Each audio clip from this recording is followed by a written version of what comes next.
ওয়ামা আদরাকা মা ইয়াউমুদ্দিন সুম্মা মা আদরাকা মা ইয়াউমুদ্দিন। বিচারের দিনটি কি তা তোমাকে কে জানালো? আবার জিজ্ঞেস করছি, তোমাকে কে জানালো বিচারের দিনটা কি? আল্লাহ পাক জবাবে বলছেন, বিচারের দিনটা হচ্ছে ইয়াউমা লা তামলিকু নাফসুন লিনাফসিন শাইআন ওয়াল আমরু ইয়াউমা ইযিন লিল্লাহ। বিচারের দিন হচ্ছে এমন দিন যেদিন কেউ নিজেকে রক্ষা করতে পারবে না, কারো থেকে কেউ নিজেকে রক্ষা করতে পারবে না, নিজেকে কেউ নিজের জন্য কাউকে সাহায্যকারী পাবে না। সমগ্র ব্যাপারটি নিরঙ্কুশ ভাবে আল্লাহ রাব্বুল আলামিনের হাতে থাকবে। সেই দিনটার নাম কিয়ামত, সেটার নাম পরকাল, সেটার নাম হচ্ছে বিচারের দিন। যেদিন কর্তৃত্ব হবে কেবলমাত্র কার? আল্লাহ পাক। সেই দিনটা হচ্ছে কর্মফল পাওয়ার দিন। লাহা মা কাসাবাত ওয়া আলাইহা মাকতাসাবাত। প্রত্যেক মানুষই সে উপার্জন অনুসারে সেখানে ফল পাবে। যেমন কর্ম তেমন ফল পাবে, ব্যক্তি হিসাবে পাবে, দল হিসাবে পাবে। তিলকা উম্মাতুন ক্বাদ খালাত লাহা মা কাসাবাত ওয়া লাকুম মা কাসাবতুম ওয়া লা তুসআলুনা আম্মা ইয়ামালুন। প্রত্যেক মানুষই তার উপার্জন অনুসারী ফল পাবে। যা সে পাবে তা নিজের উপার্জন ছাড়া আর কিছুই না, আর যে ফল পাবে সেটাও তার উপার্জন। সুতরাং কিয়ামতের দিন আল্লাহ মানুষের উপরে কোনো জুলুম করবেন না, অত্যাচার করবেন না। আল্লাহ পাক তো তার বান্দার জন্য জুলুমকারী নন, ঠিক কিনা? আল্লাহ পাক বলছেন, মান আমিলা সালিহান ফালিনাফসিহি ওয়া মান আসাআ ফাআলাইহা ওয়া মা রাব্বুকা বিযাল্লামিন লিল আবিদ। যে ব্যক্তি পূর্ণ কাজ করলো সে নিজের কাজে নিজের স্বার্থেই তা করলো। আমরা যে নামাজ পড়ি এটা কি আল্লাহর স্বার্থ? কথা কন, আল্লাহর স্বার্থ? সারা পৃথিবীর সমস্ত মানুষ যদি আল্লাহরে সেজদা দেয়, আল্লাহর ক্ষমতা আরো কিছু কালের জন্য বাড়বে নাকি? সমস্ত মানুষ যদি আল্লাহকে অস্বীকার করে, বিদ্রোহী ঘোষণা করে, বিদ্রোহ ঘোষণা করে, তাতে কি আল্লাহর ক্ষমতা শেষ হয়ে যাবে? নাউযুবিল্লাহি মিন যালিক। যেমন ছিলেন তেমনই থাকবে। সুতরাং আমরা যা করি, আমরা নামাজ পড়ি নিজেদের জন্য, আল্লাহকে খুশি করার জন্য, কিন্তু কল্যাণটা আমার। কল্যাণটা কার?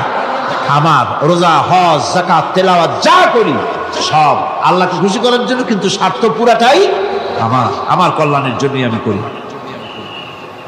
এবং আল্লাহ হচ্ছেন তিনি তোমাদের রব। ওমা রাব্বুকা বিযাল্লামিন লিল আবিদ। তোমাদের রব হচ্ছেন তিনি যিনি বান্দাদের উপরে কখনো অত্যাচার করেন না, জুলম করেন না, মেহেরবানি দিয়ে যিনি ছেয়ে রাখেন, তিনি হচ্ছেন আল্লাহ পাক। সুতরাং সেই কিয়ামতের মাঠে আল্লাহ পাকের দরবারে আমাদের সকলকেই উঠতে হবে। আল্লাহ পাকের দরবারে আমাদের সামনে, আল্লাহ পাকের সামনে দাঁড়াতে হবে। সেদিন আমাদেরকে কেউ বাঁচাতে পারবে না। সেদিন আল্লাহ পাক এর দরবারে যেন আমরা আসামি না হই, সেজন্য এই পৃথিবীতে কোরআন অনুযায়ী আমাদের জীবন গড়তে হবে, সুন্নাহ অনুযায়ী জীবন গড়তে হবে। তাহলে পরকালে আল্লাহ পাকের কাছে নাজাত পাওয়া যাবে। বড় কঠিন জায়গা, বড়ই কঠিন জায়গা। আপনি ইউরোপে যান, আমেরিকায় যান, যেখানেই যান না কেন, বিদেশে গেলে সেখানে বন্ধু বান্ধব আছে, ফরেন কারেন্সি সংগ্রহ করে যেতে হয়।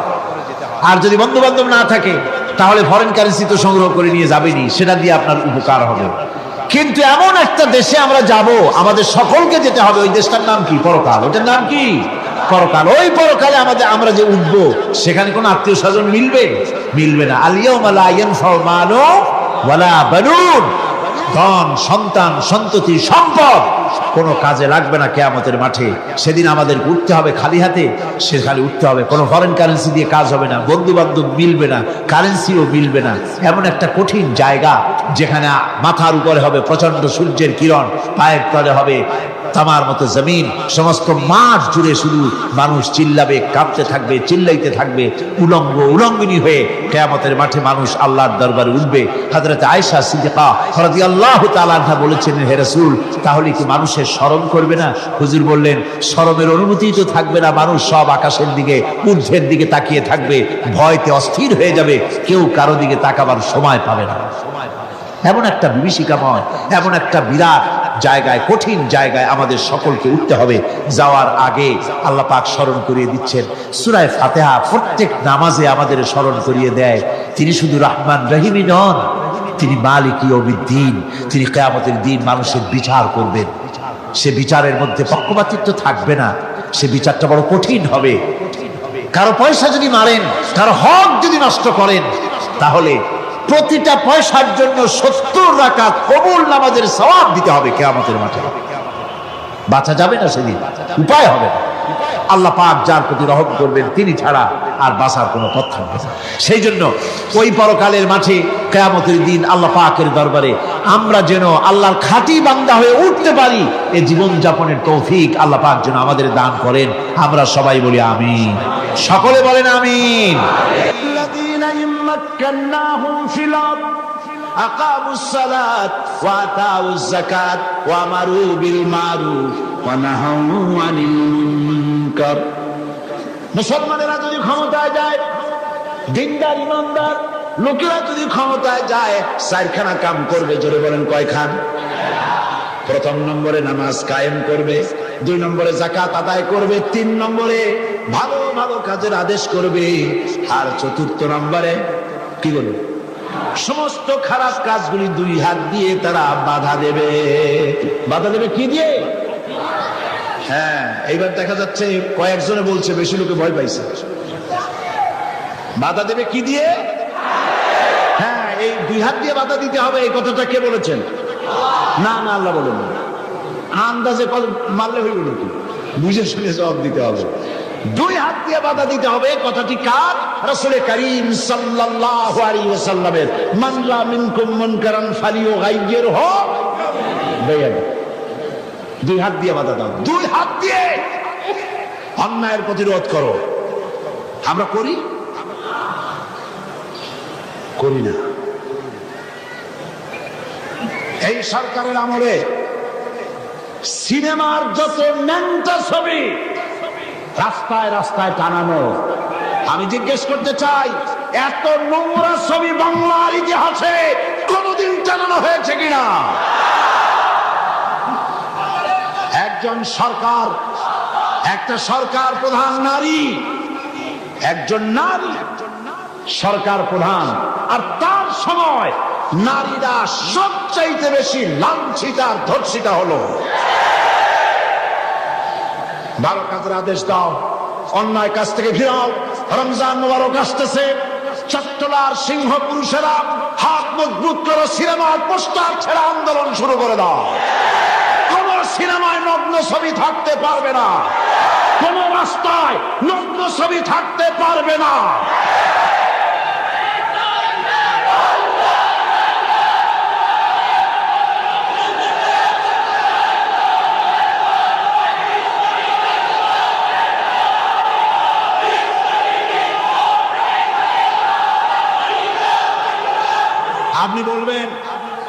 আপনি বলবেন জনগণকে ভালো হওয়ার জন্য, চরিত্রবান হবার জন্য। ছেলেরা চরিত্রবান থাকবে কেমনে? রাত 2টোর পরে ডিশ এন্টিনার মাধ্যমে নীল ছবি প্রদর্শিত হয়, ডিশ এন্টিনা দিয়ে। এই ডিশ এন্টিনার এই পারমিশন কে দিল? কি জবাব দিবা কিয়ামতের দিন?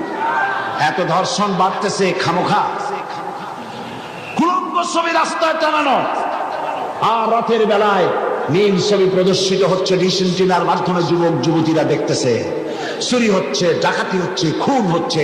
বাংলাদেশ হাবিয়া দোজখে পরিণত হয়ে গেছে। আমি মুসলমানদের যেই দলের হক, যত মানুষ এখানে এসেছেন সকলের বিবেকের কাছে দাবি করি, সকলের বিবেকের কাছে আপিল করি। টেলিভিশনে একটা অনুষ্ঠান দেখায় না, জাতির বিবেকের কাছে প্রশ্ন। জাতির বিবেকের কাছে প্রশ্ন করে লাভ নাই, সরকারের বিবেকের কাছে প্রশ্ন করতে চাই। এই ডিসেন্ট কিনা বন্ধ করো, সিনেমার নোংরামি বন্ধ করো, নইলে তোমাকে ক্ষমতা থেকে দড়ি বেঁধে টেনে বঙ্গোপসাগরে নিক্ষেপ করা হবে।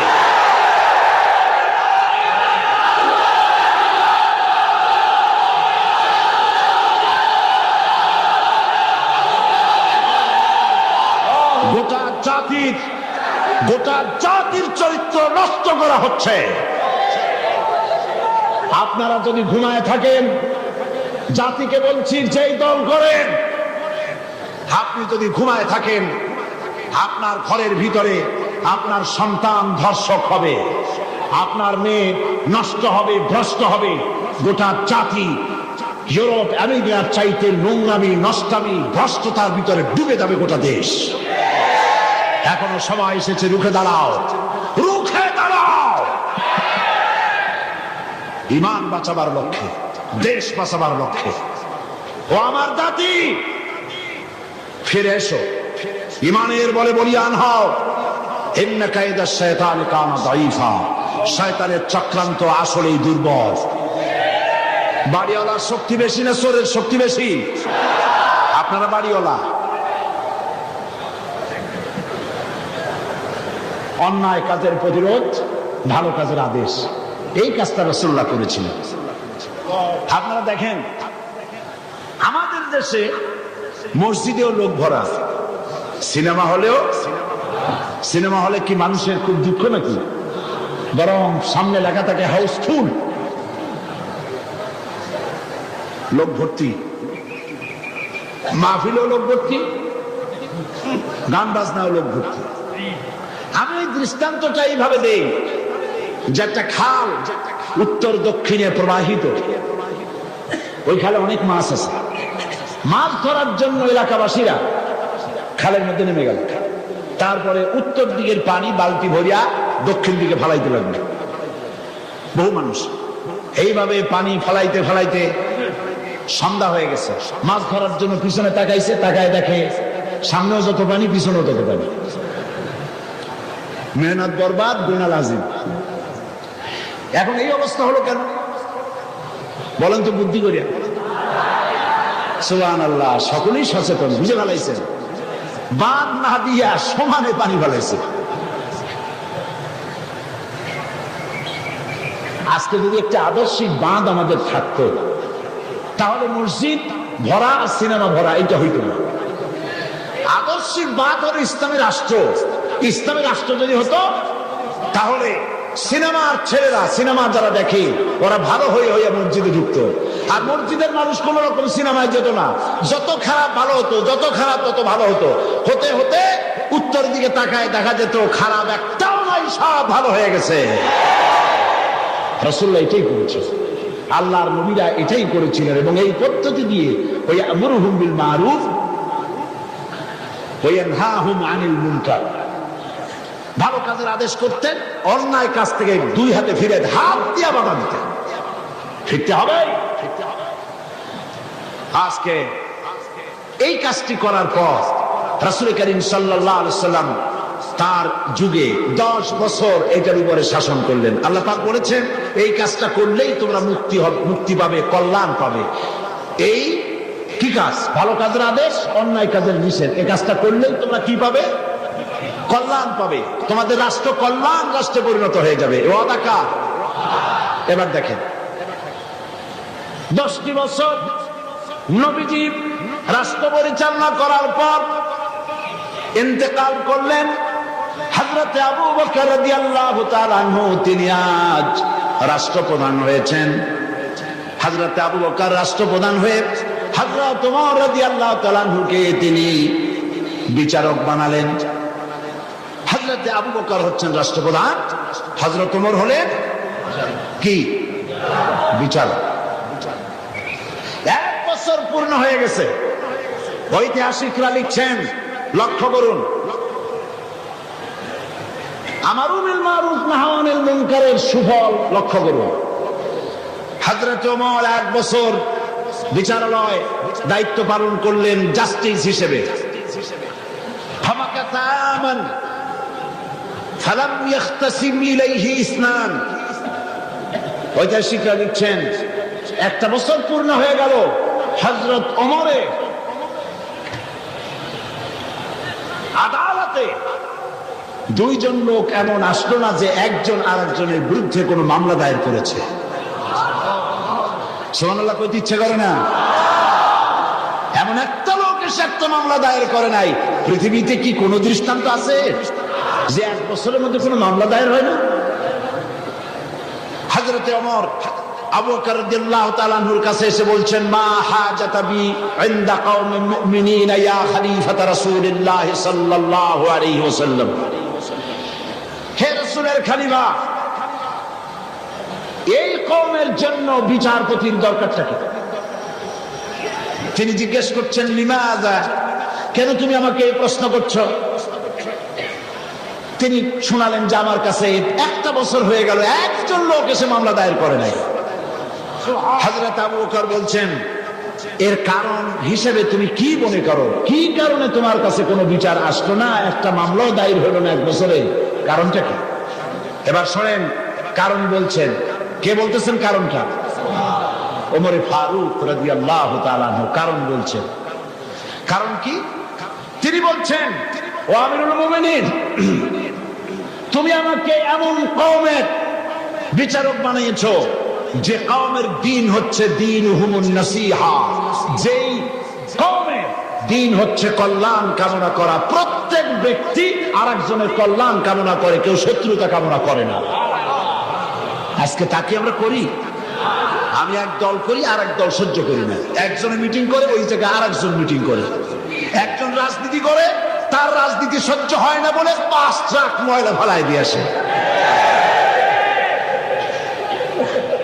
সে যুগে তারা কল্যাণ কামনা করে, আর আজকের যুগে কি করে?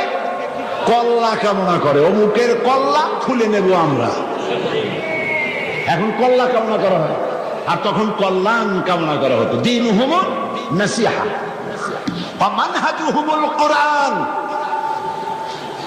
এই জাতির মানহাজ, তাদের উদ্দেশ্য, তাদের লক্ষ্য, তাদের কনস্টিটিউশন, তাদের সংবিধান হচ্ছে কি? আল কোরআন।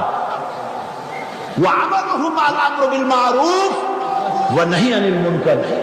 আর এই কওমের কাজ হচ্ছে আমল, তাদের কাজ হচ্ছে ভালো কাজের আদেশ করে বেড়ানো, আর যার সামনে অন্যায় হয় 2 হাতে বাধা দিয়ে অন্যায় ফিরায় দেয়। সুবহানাল্লাহ। ওয়া আমালুহুম আল আমরু বিল মারুফ ওয়া নাহি আনিল মুনকার। এখানেই শেষ নয়। ও আমিরুল মুমিনিন, আপনি আমাকে এমন এক কওমের বিচারক বানিয়েছেন যেই কওমের জনগণের অবস্থা কি জানেন? ওয়াইদা আহাদুহুম মারিদু আদুহু।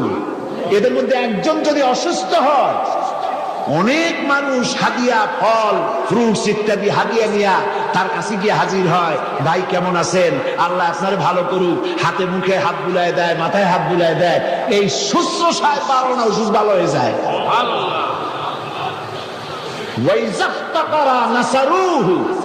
আর যখন তাদের মধ্য থেকে কেউ ফকির হয়, গরিব হয়, সাহায্য করার জন্য লোকেরা এগিয়ে আসে। 50 টাকার দরকার, 2000 টাকা চলে আসছে। বাড়িতে চাল দিতে পারে না, বিল্ডিং এর ছাদ দেওয়ার মতো পয়সা চলে আসছে।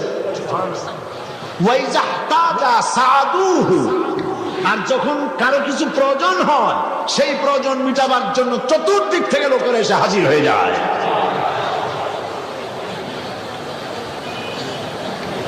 কুল্লু ওয়াহিদিন মিনহুম ইয়ারিফু হাদ্দাহু ফায়াকিফু ইনদাহু। এর প্রত্যেক ব্যক্তি তার নির্ধারিত সীমা চেনে। যেখানে আল্লাহ রাব্বুল আলামিন যে জিনিসকে হারাম করেছেন, ওই হারামের বর্ডারে গিয়ে দাঁড়ায় যায়, হারামকে ক্রস করে না। ফায়াকিফু ইনদাহু, সেখানে দাঁড়িয়ে যায়। ফাফিমা হুম ইয়াখতাসিমুনা ইলাইয়া ইয়া খলিফাতা রাসূলিল্লাহ সাল্লাল্লাহু আলাইহি ওয়াসাল্লাম। সুতরাং এই জাতির জন্য বিচারকের দরকারটা কি? খামোখা সারাদিন আমি বসে থাকি, বিচারকের কোনো দরকার নাই। আহারে সুবহানাল্লাহ বলতে পারলেন না? রাসূলুল্লাহ এই সমাজ তৈরি করেছিলেন। এই সমাজ জাতীয়তাবাদ, উগ্র জাতীয়তাবাদের মধ্য দিয়ে, সমাজতন্ত্রের মধ্য দিয়ে, ধর্ম নিরপেক্ষ মতবাদের মধ্য দিয়ে আল্লাহর কসম এই সমাজের চেহারা আপনারা দেখতে পারবেন না। এই সমাজ যেটা রাসূলুল্লাহ করেছিলেন, সেই সমাজ যদি চান, এই সমাজ ভাঙতে হবে, নতুন সমাজ গড়তে হবে। দেন স্লোগান, এই সমাজ ভাঙতে হবে, নতুন সমাজ গড়তে হবে। এই সমাজকে ভেঙে দিয়ে, এই সমাজ ভেঙে দিয়ে নতুন যে সমাজ হবে, সেই সমাজ উগ্র জাতীয়তাবাদের সমাজ নয়, সমাজতন্ত্রের সমাজ নয়, ধর্ম নিরপেক্ষতাবাদের সমাজ অবশ্যই নয়। সেই সমাজ হবে আল্লাহ রাব্বুল আলামিনের দেওয়া, রাসূলের দেওয়া ইসলামী সমাজ। এই ধরনের একটি সমাজকে আপনারা চান? এই ধরনের সমাজকে চান?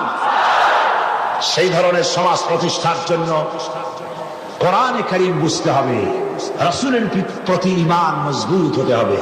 রাসূল রাষ্ট্রপতি ছিলেন এবং তাম পৃথিবীতে তাকে দিয়ে আল্লাহ পাক রিসালাতের দায়িত্ব কমপ্লিট করে দিয়েছেন। এখন বলতে চাই, এই রাসূলের পরে আর কোন রাসূল আসবে না। এটা আকীদার ব্যাপার। কোন মুসলমান যদি এই আলোচনা থেকে নিজেকে বঞ্চিত করেন, তাহলে বলার কিছু নাই। এটি গুরুত্বপূর্ণ আলোচনা। খাতমে নবুয়ত, বিগত কয়েক যুগ ধরে ইসলামের বিরুদ্ধে যে সব ফিতনার উদ্ভব হয়েছে, তার মধ্যে নতুন নবুয়তের দাবি হচ্ছে একটি মারাত্মক ষড়যন্ত্র। এ ব্যাপারে খাতমে নবুয়তের বিশ্বাসের তাৎপর্য, গুরুত্ব অনুধাবন করা রিসালাতের অপরিহার্য দাবি। একজন নবীর পর আর একজন নবী আসতে পারে কেবলমাত্র তিনটি কারণে।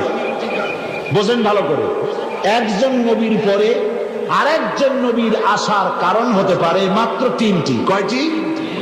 এক, প্রথম নবীর শিক্ষা বিলুপ্ত হয়ে গেছে এবং তা পুনর্বার পেশ করা প্রয়োজন, এই জন্য একজন নবী আসা দরকার। রাসূলুল্লাহর শিক্ষা কি বিলুপ্ত হয়েছে? রাসূলুল্লাহর শিক্ষা বিলুপ্ত হয়নি, চির অম্লান হয়ে আছে। নতুন নবীর প্রয়োজন নাই। দুই, প্রথম নবীর শিক্ষা পূর্ণাঙ্গ নয় এবং তার শিক্ষা সংশোধনের বা পরিবর্তনের প্রয়োজন, এজন্য নতুন একজন নবীর প্রয়োজন। রাসূল করিম সাল্লাল্লাহু আলাইহি ওয়াসাল্লামের শিক্ষা কি পূর্ণাঙ্গ নয়? তা কি সংশোধন এবং পরিবর্তনের কোনো প্রয়োজন আছে? ঠিক, প্রথম নবীর শিক্ষা একটি জাতির জন্য সীমাবদ্ধ, অন্যান্য জাতির জন্য আর একজন নবী দরকার। রাসূল করিম সাল্লাল্লাহু আলাইহি ওয়াসাল্লাম কি শুধু একটি জাতির নবী? রাসূল করিম সাল্লাল্লাহু আলাইহি ওয়াসাল্লাম হচ্ছেন বিশ্ব নবী। সুতরাং তার নবুয়তের পরে নতুন কোন নবীর আমদানির কোনো প্রয়োজন নাই। রাসূল করিম সাল্লাল্লাহু আলাইহি ওয়াসাল্লামের নবুয়ত শেষ, এরপরে আর কোন নবী? কোরআনে কারীমের চূড়ান্ত দলিল শুনুন। মা কানা মুহাম্মাদুন আবা আহাদিম মির রিজালিকুম ওয়ালাকিন রাসূলুল্লাহি ওয়া খাতামান নাবিয়্যিন। মুহাম্মদ সাল্লাল্লাহু আলাইহি ওয়াসাল্লাম তোমাদের কোন পুরুষদের পিতা নন, বরং তিনি আল্লাহর রাসূল এবং নবীগণের পরিসমাপ্তকারী, আর আল্লাহ সর্ববিষয়ে মহাজ্ঞানী। এই খাতামান নবিয়্যিন, খাতাম শব্দের উল্লেখ করে নবুয়তের দুয়ার চিরকালের জন্য আল্লাহ পাক বন্ধ করে দিয়েছেন। সেই প্রথম শতাব্দী থেকে আজ পর্যন্ত, হিজরি প্রথম শতাব্দী থেকে নিয়ে পর্যন্ত পৃথিবীর সমস্ত উলামায়ে কেরাম একমত, পৃথিবীতে আর কোন নবী আসবেন না, আসার কোন দরকার নেই। অথচ এই খাতামের অর্থ নতুন নবী, ভণ্ড নবী, মিথ্যা দাবিদার নবী, পৃথিবীর নিকৃষ্ট শয়তান গোলাম মোহাম্মদ কাদিয়ানী, আল্লাহর জাহান্নামের আগুন তার কবরে অনন্তকাল জ্বলতে থাকুক।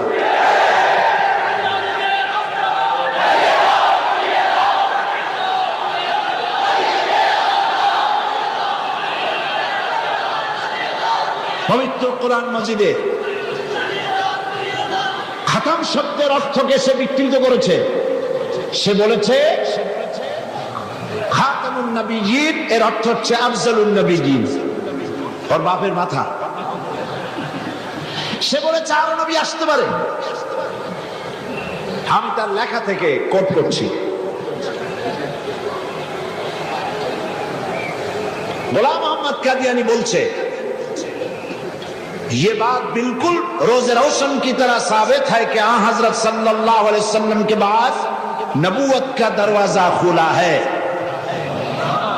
দিবালোকের মতো এটা সত্য যে মুহাম্মদ সাল্লাল্লাহু আলাইহি ওয়াসাল্লামের পরে নবুয়তের দরজা খোলা আছে।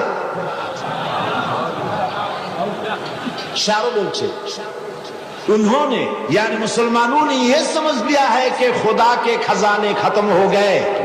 उनका ये समझना खुदा ताला की कदर की ही ना समझने की वजह से है, वरना एक नबी क्या, मैं तो कहता हूं कि हजारों नबी होंगे। শয়তান কোথাকার। সে বলছে যারা বলে, অর্থাৎ মুসলমানেরা বলে আর কোন নবী আসবে না, এই কথা বলে তারা আল্লাহর ক্ষমতাকে সীমাবদ্ধ করতে চায়। আমি তো বলি এক নবী কেন, হাজার হাজার নবী আসতে পারে। তার বই আনোয়ারে খেলাফত 62 পৃষ্ঠা, সেখানে সে লিখছে, अगर मेरी गर्दान के दोनों तरफ तलवार भी रख दी जाए बात और मुझे कहा जाए कि तुम ये कहो कि हजरत सल्लल्लाहु अलैहि वसल्लम के बाद कोई नबी नहीं आएगा, तो मैं उसे जरूर कहूंगा कि तू झूठा है, कज़्ज़ाब है, आपके बाद नबी आ सकते हैं और जरूर आ सकते हैं। সে বলছে আমার গর্দানের দুই দিকে যদি তরবারি ধরা হয় আর যদি বলা হয় যে নবী আর আসবে না মুহাম্মদ সাল্লাল্লাহু আলাইহি ওয়াসাল্লামের পরে, আমার গর্দান উড়ে যেতে পারে, তারপরে আমি বলবো মুহাম্মদ সাল্লাল্লাহু আলাইহি ওয়াসাল্লামের পরে আরো নবী আসতে পারে। এবার ধরুন গোলাম মোহাম্মদ কাদিয়ানী তার বইয়ের মধ্যে লিখছে, कुल मुसलमान जो हजरत मसीह मऊद की बायात में शामिल नहीं हुए, खा उन्होंने हजरत मसीह मऊद का नाम भी नहीं सुना, वो काफिर है और दायरा इस्लाम से खारिज है। গোলাম মোহাম্মদ কাদিয়ানী তার আয়নায়ে সাদাকাত বইয়ের মধ্যে লিখছেন যে গোলাম মোহাম্মদকে যারা নবী মানে না অথবা তার নাম যারা শোনে নাই তারাও কাফের। নাউযুবিল্লাহি মিন যালিক।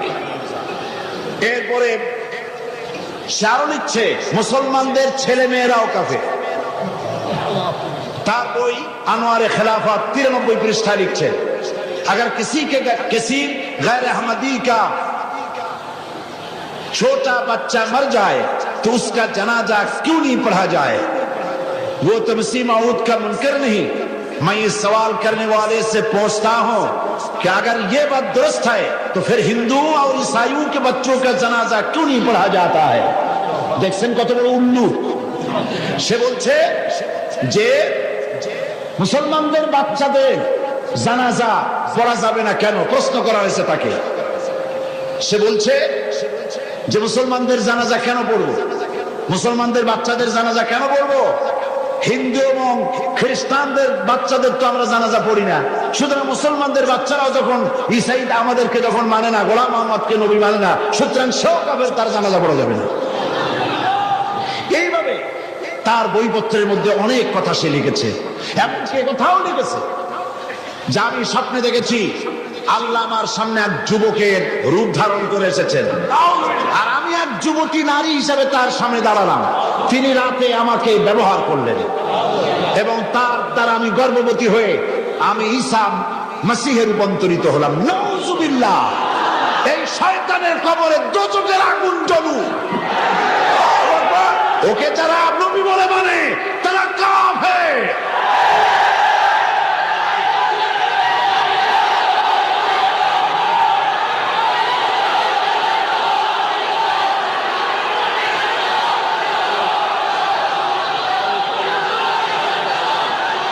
রাসূল করিম সাল্লাল্লাহু আলাইহি ওয়াসাল্লাম খাতমে নবুয়ত সম্পর্কে বলেছেন, ইন্না মাসালি ওয়া মাসালাল আমবিয়া মিন ক্বাবলি কামাসালি রাজুলিন বানা বাইতান ফাহসানাহু ওয়া আজমালাহু ইল্লা মাওদা'a লাবনাতিন মিন যাওয়াবিয়াতিন ফাজআলান নাসু ইয়াতুফুনা বিহি ওয়া ইউজিবুনা লাহু ওয়া ইয়াকুলুনা হাল্লা উদিআত হাযিহিল লাবনা ফানা আল-লাবিনা ওয়া আনা খাতামুন নবিয়্যিন, বুখারী কিতাবুল মানাকিব।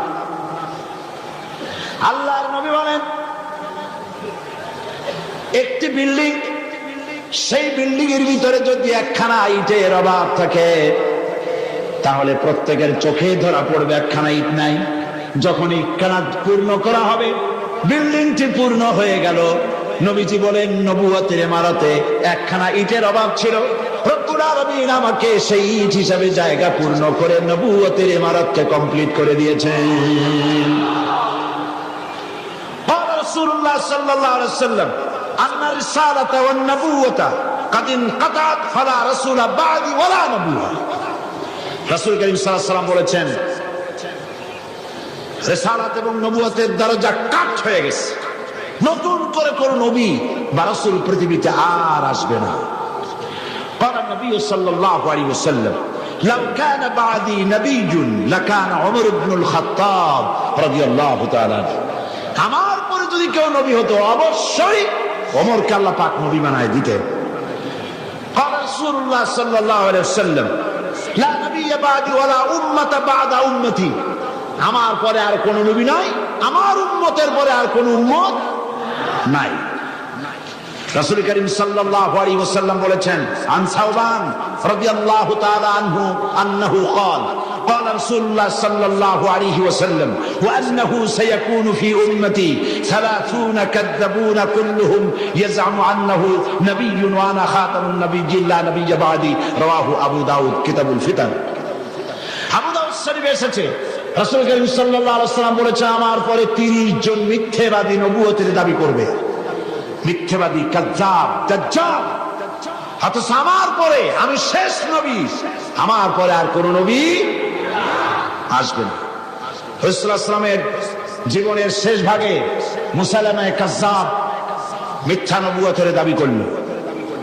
রাসূলের পরে যদি আর কোন নবী আসার গুঞ্জাইশ থাকতো তাহলে আপনারা বলেন, হুজুরের ইন্তেকালের পর সর্বপ্রথম যে যুদ্ধ হলো সেটা তো এই যুদ্ধই ছিল। মুসাইলামা কাযযাবকে গ্রেফতার করার জন্য, তার বিরুদ্ধে যুদ্ধ করার জন্য সমস্ত সাহাবায়ে কেরাম এক হয়ে গিয়েছিলেন। রাসূলের পরে আর কেউ নবী হবে এটা যদি বৈধ হতো তাহলে সাহাবায়ে কেরাম এই যুদ্ধে যেতেন না, ঠিক কিনা? তার বিরুদ্ধে যুদ্ধ করেছেন। সেই বেটা নবুয়তের দাবি করছে, লোকেরা কয় আপনি তো খালি নবী নবী করেন, তা আপনার ওহী কই? কয় যে দেখো কেবল না নবী হইলাম, একটু অপেক্ষা তো করবা। হ্যাঁ, জিবরাইল আসুক। কয়েকদিন পর কয় যে জিবরাইল আসছিল আজকে। তারপর কি সূরা পাইলে? কয় যে সূরা একখান পাইছে। সূরা কয় শোনা না আমাদেরকে, তো উম্মত তো কিছু পাবে, উম্মত পাবে না? এখনো কেউ দাবি করুক নবী, দেখবেন কিছু উম্মত পেয়ে যাবে। পাগল ছাগলের তো অভাব নেই, ঠিক কিনা? তা নাহলে গোসল শরীফের পানি মানুষে খাইতে পারে। নাউজুবিল্লাহ। একজন পীর হয়, ওনার একটা গোসল শরীফ হবে, গোসলের পানি শরীরের যত জায়গা ধুইয়া পড়লো, নাউজুবিল্লাহ, এইগুলা মানুষে খায়। সুতরাং পাগল ছাগলের অভাব নাই। পাগল ছাগল আছে, কিছু উম্মত পেয়ে গেছে। উম্মতের কয় সূরা কই? কয় পাইছি সূরা। সূরা একটা শোনাই দিল, ইন্না আ'তাইনাকাল আকা ফাসাল্লি লিরাব্বিকা ওয়াজআ ইন্না শানিয়াকা হুয়াল আবলাহ। উম্মতের কয় যে তো মহামরণ, এ কি সূরায় পড়তে গেলে তো কাশি আসে। আর অর্থ কি? রাসূলুল্লাহর উপরে যে সূরা নাজিল হয়েছে সুবহানাল্লাহ, তা শুনলে চোখ দিয়ে পানি পড়ে, আর এটা সূরা হইল। অর্থটা কি? আমি তোমাকে নিশ্চয়ই হুতুম পেশা দান করেছি, সুতরাং তোমার রবের উদ্দেশ্যে চিৎকার মারো, তোমার শত্রুরা শ্বেত এবং কালো বর্ণের হবে। এটা হইল কি? আগা নাই মাথা নাই, তো হইল কি? তারপরে যুদ্ধ হলো, শয়তান মরল। 30 জন মিথ্যাবাদী নবুয়তের দাবি করবে। তার মধ্যে সর্বশেষ এই নবুয়তের দাবি করতে এসলো গোলাম আহমদ কাদিয়ানী। অথচ রাসূলের পর যার কোন নবী আসবে না, কোরআন সাক্ষী, সমস্ত হাদিস গুলি সাক্ষী। কোরআন শরীফের যত তাফসীর আছে, কাশাফ, বাইজাবি, তাবারি, কুরতুবি, রুহুল বায়ান, রুহুল মানি, খাজিন, দুররে মনসুর ফি জিলালিল কোরআন, জালালাইন, যত তাফসীর আরবি তাফসীর পৃথিবীতে আছে সমস্ত তাফসীর খাতামুন নবীন তাফসীর করেছে, এরপরে আর কোন নবী আসবে না। একটি কথা মাঝখানে শোনায়নি, এই পৃথিবীতে খ্রিস্টান এবং ইহুদিরা যখনই মুসলমানদেরকে আক্রমণ করতে চেয়েছে কোনো ব্যাপারে, তখন মুসলমানদেরকে ব্যবহার করেছে, ঠিক না? মুসলমানদেরকে ব্যবহার করেছে। রাসূলুল্লাহকে গালি দেওয়ার জন্য বাংলাদেশে কবি নামের কলঙ্ক দাউদ হায়দার নামক এক শয়তানকে তারা ব্যবহার করেছিল। আবার কোরআন শরীফকে সংশোধন করতে হবে বলে নারী নামের কলঙ্ক, ওই শয়তানের নাম নেব না, তারে ব্যবহার করছিল। হযরত আয়েশা রাদিয়াল্লাহু তাআলা আনহাকে গালি দেওয়ার জন্য সালমান রুশদির মতো একটা শয়তানকে তারা ব্যবহার করেছিল। অনুরূপভাবে খাতমে নবুয়তের উপরে হামলা করার জন্য খ্রিস্টান আর ইহুদিরা আগায় আসে নাই, গোলাম মুহাম্মদ নামক এক শয়তানকে ব্যবহার করেছে। সে বলল আমি নবী। তারপরে এইসব হাবিজাবি বইপত্র লিখলো, উর্দুতে ইংরেজিতে নানান ভাষায় লিখলো। সে ছিল ইংরেজের দালাল। এরপরে আরেকটি কথা হচ্ছে, ইমাম আযম রাহমাতুল্লাহ আলাইহি বলেছেন, আপনারা বিরক্ত হচ্ছেন না? ইমাম আযম রাহমাতুল্লাহ আলাইহি বলেছেন, মুহাম্মদ সাল্লাল্লাহু আলাইহি ওয়াসাল্লামের পরে যদি কেউ নবুয়তের দাবি করে, তার কাছে দলিল চাওয়া যাবে না যে তুমি যে নবী, তার দলিল কি দাও। এই দলিল চাওয়া গুমরাহি, কুফরি। কারণ তুমি প্রমাণ করেছো সে যদি দলিল দিতে পারে তাহলে তার নবুয়ত তুমি মানবা। নাউজুবিল্লাহ। মাওলানা আতাউল্লাহ শাহ বুখারী রাহমাতুল্লাহ আলাইহি সেই যুগের শ্রেষ্ঠ আলেম, তিনি তার কাছে গিয়ে বলছেন, এ গোলাম, নবুয়তের দাবি করো, শক্তি পাও কই? কয় শক্তি দিছে আমারে কোরআন শরীফ। কোথায় আছে? কয় কোরআন শরীফে আছে না, সূরা আস-সফের মধ্যে আমাকে বলা হয়েছে ঈসা আলাইহিস সালাম আমার ব্যাপারে বলেছেন, ইয়াতি মিন বাদ ইসমুহু আহমদ, আমার পরে একজন আসবেন তার নাম হবে আহমদ, আমি সেই আহমদ। মাওলানা বুখারী বললেন, ঈসা আলাইহিস সালাম যার কথা বলে গেছেন তার নাম আহমদ, আর তোর নাম হচ্ছে গোলাম আহমদ। তার অর্থ হচ্ছে ঈসা আলাইহিস সালাম যে আহমদের কথা বলেছেন সেই আহমদের তুই গোলাম। গোলাম আহমদ বলছে, এটা তো খুব মুশকিল হয়ে গেল। তাহলে আমি আমার নামের প্রথম শব্দ বাদ দিয়ে দিলাম, গোলাম বাদ দিলাম, আজ থেকে আহমদ হয়ে গেলাম। এখন কি করব? মাওলানা বলছেন, হচ্ছে তোমার ফতোয়া দিয়ে আমি বলতে চাই, নামের প্রথম অংশ বাদ দেওয়া যদি জায়েজ হয়, তুমি যেমন বাদ দিছো আমারটাও বাদ দিলাম। আমার নাম আতা আল্লাহ, আমার নামের আতা বাদ দিলাম। আমার নামের আতা বাদ দিলে আমি আল্লাহ হই, আর আমি আল্লাহ হয়ে কই তোর মতো গাধারে আমি নবুয়ত দেই নাই। এরপর এই শয়তানের মউত হলো, উম্মতেরা তালাশ করে পায় না, 3 দিন খোঁজ নাই, নবী গেল কই? খুঁজতে খুঁজতে টয়লেটের মধ্যে দিয়া গন্ধের জ্বালায় অস্থির, যাইয়া দেখে টয়লেটে যা থাকে খাইয়া পেট ফুলাইয়া শয়তান মরে রইছে। নাউজুবিল্লাহ। এই গোলাম মুহাম্মদ কাদিয়ানী কাফের। আমি বুঝতে পারি না মানুষের কেন হুঁশ হয় না। দুনিয়ার কোন আলেম, কাদিয়ানী সম্প্রদায়ের মধ্যে কোন আলেম নাই, কোন আলেম নাই, একজন আলেমও নাই। এদেরকে খ্রিস্টানেরা পোষে, আর পোষে আমার দেশের সরকার। তা না হলে পরে আমি সরকারকে বলতে চাই, তোমরা যদি মুহাম্মদ সাল্লাল্লাহু আলাইহি ওয়াসাল্লামকে শেষ নবী মানো, তাহলে গোলাম মুহাম্মদকে নন মুসলিম মাইনরিটি কাফের বলতে বাধা কোথায়?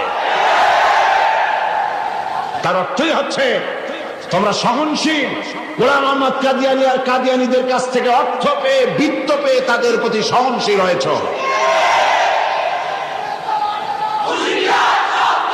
এই পৃথিবীর 18টি মুসলিম দেশ কাদিয়ানীদেরকে নন মুসলিম মাইনরিটি হিসেবে ঘোষণা করেছে। বাংলাদেশকেও করতে হবে। সেই সৌভাগ্য এই পোড়া কপাইলা সরকারের আছে কিনা আমি জানি না। বাংলাদেশের সমস্ত আলেম, সমস্ত পীর সব একমত, হিন্দুরা যেভাবে দেশে বাস করে স্বাধীন নাগরিক হিসেবে, বৌদ্ধ খ্রিস্টানরা যেভাবে বাস করে এবং নাগরিক সুবিধা গ্রহণ করে, কাদিয়ানীরাও সেভাবে নাগরিক সুবিধা ভোগ করবে, তবে নন মুসলিম মাইনরিটি হিসেবে ভোগ করতে হবে, মুসলমান নামে ভোগ করতে পারবে না। এবং কোন কাদিয়ানীর মসজিদ থাকবে না। কাদিয়ানীদের মসজিদ মসজিদ নয়, উপাসনালয়। তাদের মসজিদের ইমাম হয় না, পুরোহিত হয়। তাদের উপাসনালয়ের ভিতরে পাওয়া গেল বোমা, ডিনামাইট। তাদের পুরোহিতদেরকে গ্রেফতার না করে, তাদের নেতাদেরকে গ্রেফতার না করে, আল্লাহর বান্দা এদেশের আলেমদেরকে গ্রেফতার করে পুলিশ রিমান্ডে নিয়ে নির্যাতন চালানো হচ্ছে। মনে রেখো, আল্লাহ বলেন, আমি সীমা লঙ্ঘনকারীদেরকে ঢিল দেই, দেখি কদ্দুর পারো। তারপরে যখন প্রান্ত সীমায় চলে যায়, ইন্না বাতশা রাব্বিকা লাশাদীদ, তোমার প্রভু যখন ধরে, তোমার প্রভুর পাকড়াও সিরিয়াস হয়ে যায়। হাতের কাছে 100 টেলিফোন থাকলেও টেলিফোনের গায়ে হাত যাওয়ার আগে ব্লাস্ট ফায়ার হয়ে কলিজা উড়ে চলে যাবে।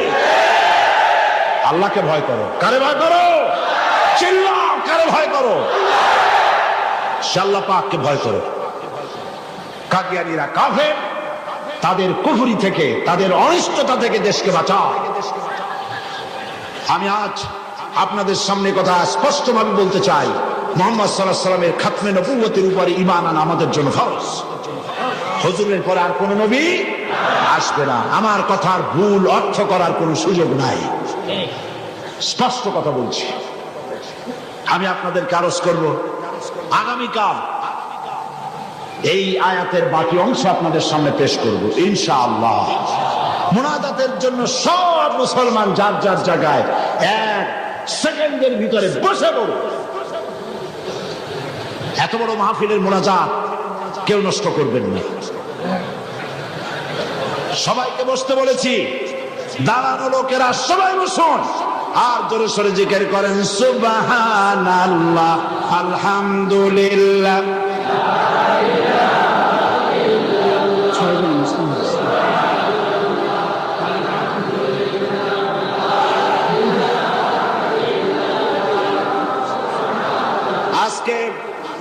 আজকে 6 জন মুসলিম ইসলাম কবুল করার জন্য এসেছেন।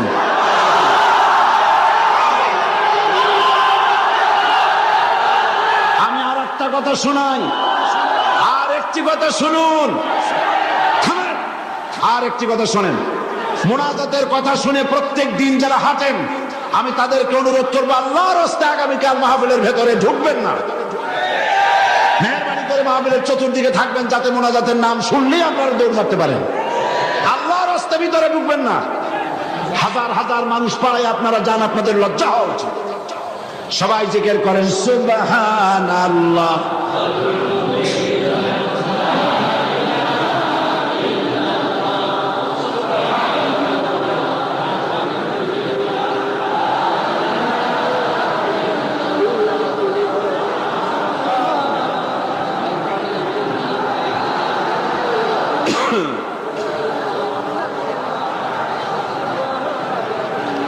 আজকে যারা ইসলাম কবুল করবেন তারা হচ্ছেন সুনীল কান্তি দাস, পিতা Arjit Kanti Das, B block road, Chandgaon, Panchlaish.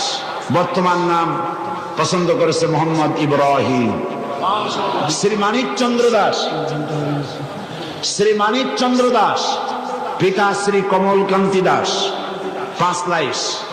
বর্তমান নাম মোহাম্মদ সাইফুল ইসলাম আজাদ। প্রবাস কৈবর্ত, পিতা Makhan Kaibarta, Amin jute mills, main gate, Panchlaish. বর্তমান নাম মোহাম্মদ রাসেল। বিশ্বজিৎ সূত্রধর, পিতা মাখনলাল সূত্রধর, বর্তমান নাম বাড়ি সন্দীপ। বর্তমান নাম পছন্দ করেছে মোহাম্মদ মনিরুল ইসলাম। শ্রী দুলাল বাবু শীল, পিতা শ্রী জিতেন বাবু শীল,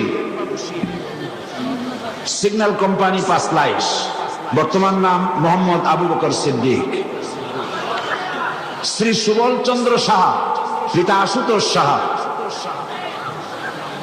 খাগড়াছড়ি, ডাকঘর কুইসাপ, কি গুইমরা, বর্তমান নাম পছন্দ করেছে মোহাম্মদ ওসমান গনি। আসুন হাত দাও,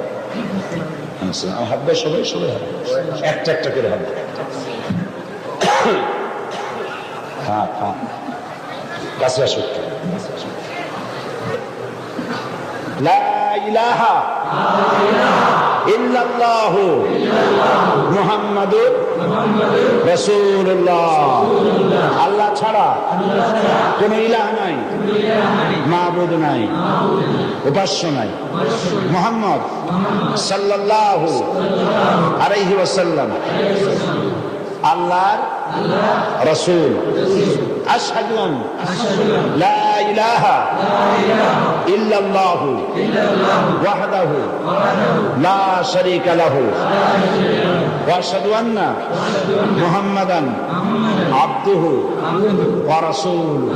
আমি সাক্ষ্য দিচ্ছি আল্লাহ ছাড়া কোনো ইলাহ নাই, মাবুদ নাই, উপাস্য নাই। তিনি এক, তিনি একক, তার কোনো অংশীদার নাই। আমি আরো সাক্ষ্য দিচ্ছি মুহাম্মদ সাল্লাল্লাহু আলাইহি ওয়াসাল্লাম আল্লাহর বান্দা এবং তার প্রেরিত রাসূল। এদিকে ফিরে সকলকে বলো আসসালামু আলাইকুম। আল্লাহর এই বান্দাগুলি দাঁড়ায় থাকে, আল্লাহর এই বান্দাগুলি 6 জন বান্দা মুশরিক ছিলেন। এখন আমাদের তৌহিদ পন্থী কি? তারা আমাদের কি? তারা আমাদের ভাই। এখন তারা মাসুম, তারা বেগুনাহ। এই লক্ষ লক্ষ মুসলমানদের পক্ষ থেকে আমি তাদেরকে আলিঙ্গন করে ইসলামে স্বাগত জানাচ্ছি।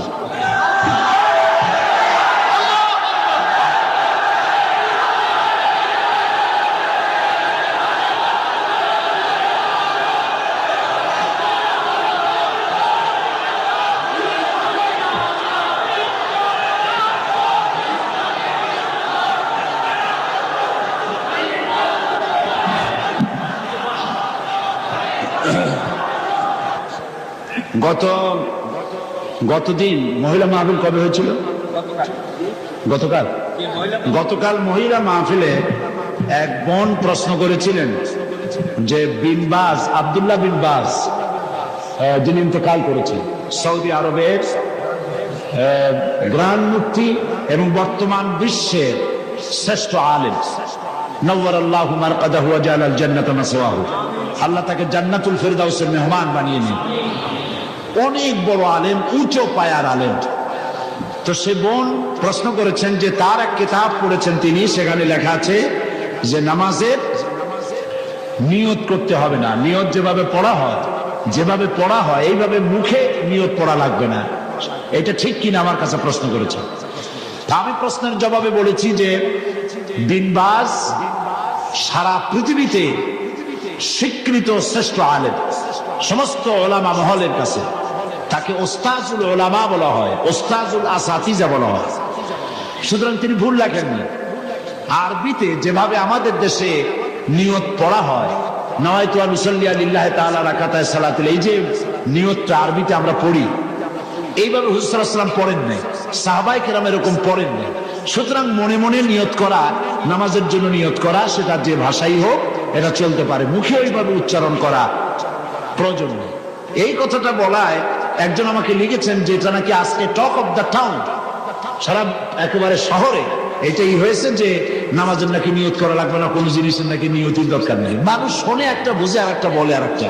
নিয়ত তো করতে হবে, কিন্তু মুখে ওইভাবে নিয়ত, মুখে উচ্চারণ করা এভাবে হাদিস শরীফে কোথাও নাই, রাসূলুল্লাহ সাল্লাল্লাহু আলাইহি ওয়াসাল্লাম করেন নাই, সাহাবায়ে কেরাম করেন নাই। সুতরাং এগুলো নিয়ে উল্টাপাল্টা মন্তব্য পেশ করার কোনো জরুরত নেই।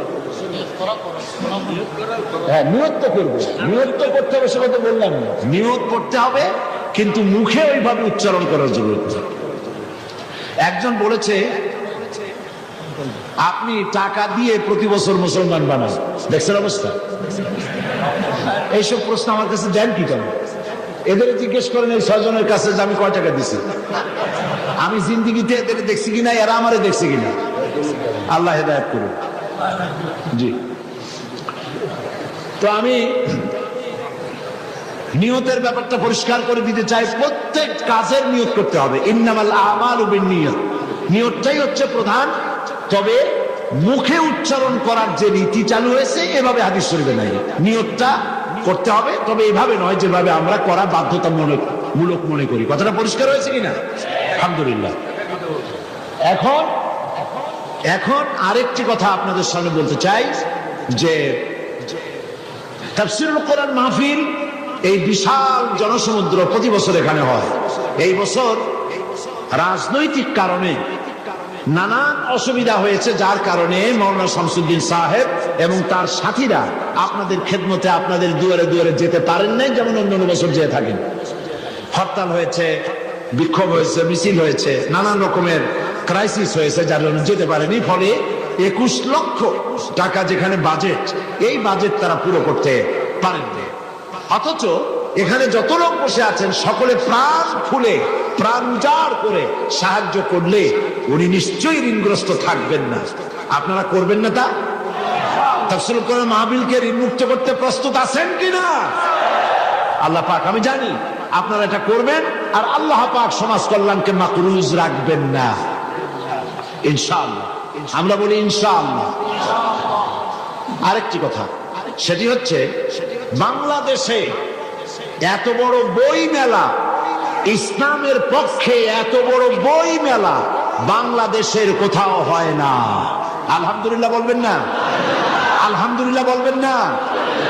এবং এই বই মেলা নিছক সলিড ইসলামের পক্ষে। এখানে কোন নাস্তিক, মুরতাদ, ইসলাম বিরোধী কোন লেখকের কোন লেখা একটা পাতাও এখানে আসে না।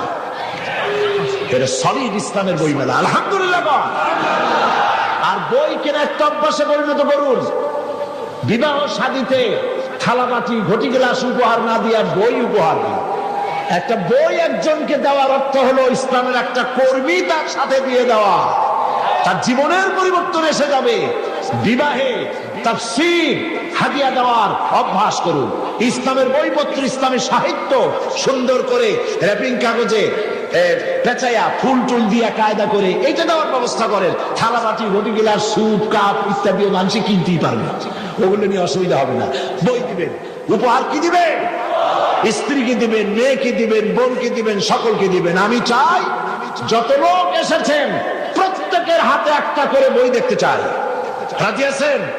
তা 5 টাকা দামের বই হোক অথবা 200 টাকা দামের বই হোক, প্রত্যেকের হাতে বই নিতে হবে। বই হবে ইসলামী আন্দোলনের পথিকৃৎ। জোরে বলেন আমিন। তাফসীরুল কোরআন ফি জিলালিল কোরআন, সৈয়দ কুতুব শহীদ রহমাতুল্লাহ আলাইহির 22 খণ্ডে এটা বাংলা পূর্ণ হয়ে গেছে। বলেন আলহামদুলিল্লাহ। এই তাফসীর এখানে এসেছে 5000 টাকার হাদিয়া, 22 খণ্ড। কিন্তু তাফসীরুল কোরআন মাহফিল উপলক্ষে মাত্র 3000 টাকা। আপনারা গ্রহণ করুন, মানুষকে হাদিয়া দেন, নিজেরা কোরআন শরীফ জেনে পড়ে তার দ্বারা জীবনকে ধন্য করুন। এবং রিসালাতের উপরে যে আলোচনা আমি করতেছি এই 2 দিন ধরে, এর উপরে আমার অত্যন্ত স্নেহের জনাব অধ্যাপক মুফিজুর রহমান সাহেবের লেখা কোরআনের আয়নায় বিম্বিত রাসূলুল্লাহ সাল্লাল্লাহু আলাইহি ওয়াসাল্লাম, ইসলামী ছাত্র শিবিরের এটা পাঠ্যপুস্তক হিসেবে তারা গ্রহণ করেছে। এই বইটি অত্যন্ত গুরুত্বপূর্ণ, কোরআন হাদিস দিয়ে ভরা। আপনারা মেহেরবানি করে সে বই গ্রহণ করার জন্য চেষ্টা করবেন। আল্লাহ তৌফিক দিন। না বলে বুঝবেন, না বললে বুঝবেন না যে কি বই নেবেন। সেই জন্য বলছি, কোরআনের বই, হাদিসের বই, অসংখ্য বই আছে। হাত ভর্তি করে, পকেট ভর্তি করে আপনারা বই নিয়ে যান। আল্লাহ পাক আপনাদেরকে তৌফিক দান করুন। এবং আমি কেন জামাত ইসলামী করি, দাড়ি আর টুপি সম্পর্কে যে সমস্ত প্রতিবাদ আমাদের বন্ধুরা আমাদের বিরুদ্ধে বলে, দাড়ি এবং টুপি সম্পর্কে আমাদের আকীদা কি, মাওলানা মওদুদী রহমাতুল্লাহ আলাইহি তিনি কি কাজ করেছিলেন, এর উপরে বিস্তারিত লেখা ইসলামের রাজনৈতিক বিধান আমার বইটির ভিতরে আছে। সংগ্রহ করুন। দ্বিধা, দ্বন্দ্ব, সন্দেহ নিজেরও দূর হবে, অন্যদেরও দূর করতে পারবেন। আল্লাহ তৌফিক দান করুন। আল্লাহুম্মা আমিন। ربنا ظلمنا أنفسنا وإن لم تغفر لنا وترحمنا لنكونن من الخاسرين হে আল্লাহ তাআলা লক্ষ লক্ষ মুসলমান নরনারী তোমার দরবারে হাত তুলেছি মেহেরবানি করে আমাদেরকে গোমরাহি থেকে বাঁচায়া দাও আমাদেরকে শিরক এবং বিদআত থেকে মুক্ত করে দাও হে আল্লাহ তুমি দয়া করে আমাদেরকে সিরাতুল মুস্তাকিমে চলার তৌফিক দিয়ে দাও ইয়্যাকা না'বুদু ওয়া ইয়্যাকা নাস্তাঈন পড়েন সবাই ইয়্যাকা না'বুদু ওয়া ইয়্যাকা নাস্তাঈন ইহদিনাস সিরাতাল মুস্তাকিম সিরাতাল লাযীনা আন'আমতা আলাইহিম গায়রিল মাগদুবি আলাইহিম ওয়ালাদ-দাল্লিন اللهم لا مانع لما أعطيت ولا معطي لما منعت ولا ينفع ذا الجد منك الجد ستر العرش مسبول علينا وعين الله ناظرة إلينا بحول الله لا يقدر علينا اللهم إنا نجعلك في نحورهم ونعوذ بك من شرورهم الله تعالى এই শতাব্দীর শেষ তাফসীরুল কোরআন মাহফিলের আজ চতুর্থ দিন আগামীকাল এই মাহফিল শেষ হয়ে যাবে পরের দিন এই মাঠ খা খা করতে থাকবে হে আল্লাহ রাব্বুল আলামিন প্রতি বছর এই চট্টগ্রামের মানুষেরা ঈদের মতো করে উৎসব করে প্রত্যেকের বাড়িতে বাড়িতে মেহমান জমা হয়ে যায় হায় আল্লাহ তাআলা মানুষেরা দূর দূরান্ত থেকে ছুটে আসে আল্লাহ তুমি দয়া করে এই তাফসীরুল কোরআন মাহফিলকে এই দেশের ইসলামী আন্দোলনের মাইলস্টোন বানায়া দাও রব্বুল আলামিন এই ইসলামী আন্দোলনের জন্য তামাম পৃথিবী বুকে কোরআনে কারীমের এই আওয়াজ তুমি পৌঁছায়া দাও খাতমে নবুয়তের উপরে যে আলোচনা আমরা করলাম এর উপরে আমাদের আকীদা মজবুত করে দাও হায় আল্লাহ কাদিয়ানী সম্প্রদায়কে আল্লাহ তুমি হেদায়েত করে দাও রব্বুল আলামিন তাদেরকে এই বাংলাদেশে তারা যে মুসলমানদের বিরুদ্ধে ষড়যন্ত্র করছে তার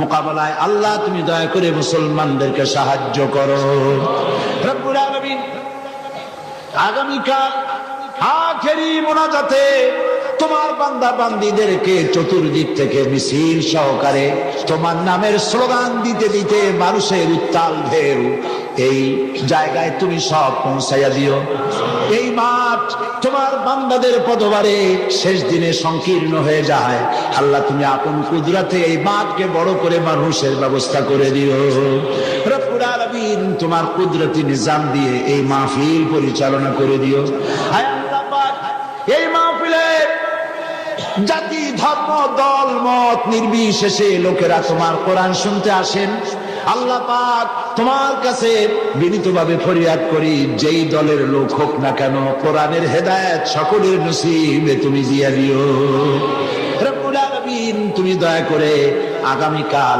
যে আলোচনা করলে মানুষের জন্য হেদায়েত নসিব হবে সেই আলোচনা আল্লাহ তুমি আলোচকদের মুখে এনে দিও হে আল্লাহ রব্বুল আলামিন এই মাহফিলে দয়া করে মেহেরবানি করে যত লোকে টাকা দিয়েছে আর দেবে আল্লাহ তুমি সকলকে মেহেরবানি করে এই সমাজ কল্যাণকে সাহায্য করার তৌফিক দান করে দিও ইসলামী বই পুস্তক যারা নিয়ে এসেছেন কষ্ট করে আল্লাহ তাদের কামাইতে বরকত দান করে দিও ইসলামের এই জিহাদে অংশ নিয়েছেন লিখনি দিয়ে কলম দিয়ে যারা আল্লাহ তুমি তাদের প্রতি রহম করো সমস্ত মুসলিম জনগণকে কোরআন হাদিস আর ইসলামী সাহিত্য কিনে পড়ে সেই অনুযায়ী আমল করার তৌফিক দিয়ে দিও ربنا تقبل منا إنك أنت السميع العليم وتب علينا إنك أنت التواب الرحيم سبحان ربك رب العزة عما يصفون وسلام على المرسلين الحمد لله رب العالمين واجعل